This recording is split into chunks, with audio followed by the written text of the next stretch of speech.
সেই প্রতিবেদনের একটা বাক্য তুলে নি। স্থানীয় বাসিন্দা বলছেন এরা কেউ 3 বছর থাকতো, কেউ 30 বছর থাকতো। বুঝলাম, একটা লম্বা টাইম স্প্যান। এর আগে বাম শাসন ছিল, তারপর তৃণমূলের শাসন, পুলিশ মন্ত্রী মমতা বন্দ্যোপাধ্যায় এই মুহূর্তে তারা এখানে থাকতো। তিনি বলছেন এরা সবাই মমতা বন্দ্যোপাধ্যায়কে ভোট দিত। তিনি বলছেন এরা সবাই এবার পালিয়ে গিয়েছে এসআইআর এর ভয়। আপনি বুঝতে পারছেন তো মমতা বন্দ্যোপাধ্যায়ের পুলিশ মন্ত্রী হিসেবে অনুপ্রবেশকারীদের আটকাতে কতটা ফেলিওর, এখান থেকে ডিটেক্ট করতে কতটা ফেলিওর, এবং এবার এসআইআর কতটা ফলপ্রসূ হচ্ছে এদের তাড়াতে। বলুন। যখন এসআইআরটা শুরু হচ্ছিল তখন একটা বিভিন্ন চ্যানেলে ইনক্লুডিং রিপাবলিক বাংলায় সেখানে বলা হচ্ছিল, দেখুন আমি প্রথমেই বলে রাখি এসআইআরটা কিন্তু আমি 100% সমর্থন করি।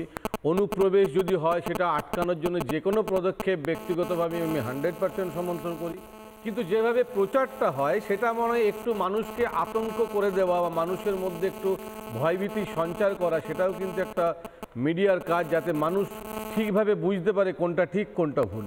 যখন এসআইআরটা শুরু হচ্ছিল, যদি ফোনটা একটু অফ করে দেন কারণ আপনার অডিওতে ইন্টারাপ্ট করছে। হ্যাঁ, আমি বলছি যে ফোনগুলো আমার কথা হচ্ছে যখন এসআইআরটা শুরু হলো তখন এইরকম ব্যাপার হলো যে মমতা ব্যানার্জি এসআইআর নিয়ে কেন এত চিৎকার করছে, মানে এসআইআরটা তো কোনো নাগরিক প্রমাণের ব্যাপার নেই বা তা সিটিজেনশিপ যে অ্যামেন্ডমেন্ট অ্যাক্টের যে প্যারামিটারগুলো আছে সেগুলো এসআইআর হিট করে না। এটা সম্পূর্ণ আলাদা, এসআইআরটা সম্পূর্ণ আলাদা। এখানে শুধুমাত্র স্বচ্ছ ভোটার তালিকা তৈরির জন্য যারা প্রকৃত ভোটার তাদের যাতে।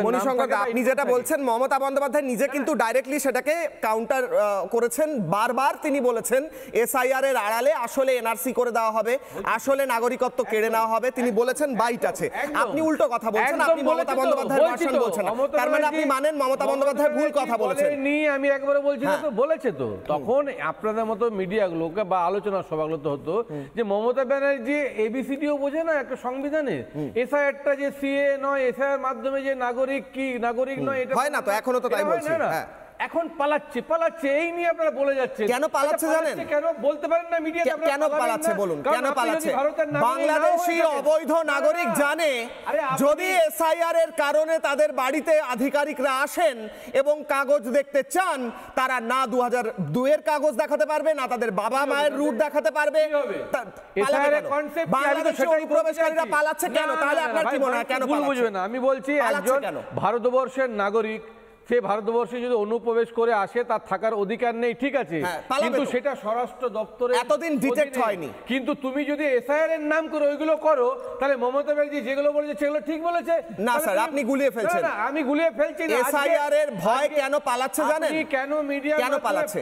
প্লিজ কিছু মিডিয়ার মাধ্যমে কেন বলছেন যে আপনারা চলে যাবেন না, আপনারা যদি অনুপ্রবেশ করেও থাকেন তার জন্য নির্দিষ্ট করে আইন আছে, পরে দেখা যাবে। এসআইআর এর সঙ্গে আপনাদের থাকা না থাকার, ভারতবর্ষের নাগরিক কিনা এটা দেখার অধিকার এই নির্বাচন কমিশনের নেই, ফলে আপনাদের কোনো ভয় নেই। এটা বলার সাহস পাচ্ছেন না তো? আপনি বলছেন এসআইআর এর সঙ্গে অবৈধ নাগরিকরা ভারতে বিন্দাস থাকতে পারে, তাদের কোনো অসুবিধা নেই, তারা পালানোর দরকার নেই তাদের। এসআইআর এর সঙ্গে কেন অবৈধ নাগরিকরা আপনারা পালাচ্ছেন কেন? আপনারা থাকুন, ভোটাররা থাকুন। মণিশঙ্কর দা এটাই বলছেন, তাই তো? বলিনি কিশোরয় তুমি ডিস্টর্ট করবে না। আমি বলছি এসআইআর এর সঙ্গে নাগরিকত্ব প্রমাণের কোনো সম্পর্ক নেই, ওটা একদম সেপারেট জিনিস। কিন্তু ডকুমেন্টস তো দেখাতে হবে স্যার, এদের কাছে তো ডকুমেন্টস নেই। আমি ভারতবর্ষে 11টা ডকুমেন্ট তো দেখাতে হবে। আমি ভারতবর্ষের নাগরিকত্বের কথা তো আসছে না, এরা ভুয়ো ভোটার, এরা ভুয়ো ভোটার। আচ্ছা আমি নাগরিক, আমি এরা ভুয়ো ভোটার, নাম তুললাম না, কি হবে? ভুয়ো ভোটার এরা। আপনি ভোটে নাম তুলবেন কি তুলবেন না সেটা আপনার বিষয়, কিন্তু আপনি বাংলাদেশ থেকে এসেছেন কিনা, এখানে অবৈধভাবে থাকছেন কিনা সেটা আইনের বিষয়। নাম না অঙ্কনের কাছে যাও। নানা ধরনের কন্টেন্ট দেখার জন্য লাইক করুন, শেয়ার করুন আমাদের ফেসবুক পেজ, সাবস্ক্রাইব করুন আমাদের ইউটিউব চ্যানেল। পাশাপাশি অন্যান্য ব্রেকিং নিউজের জন্য অবশ্যই চোখ রাখুন রিপাবলিক বাংলায়।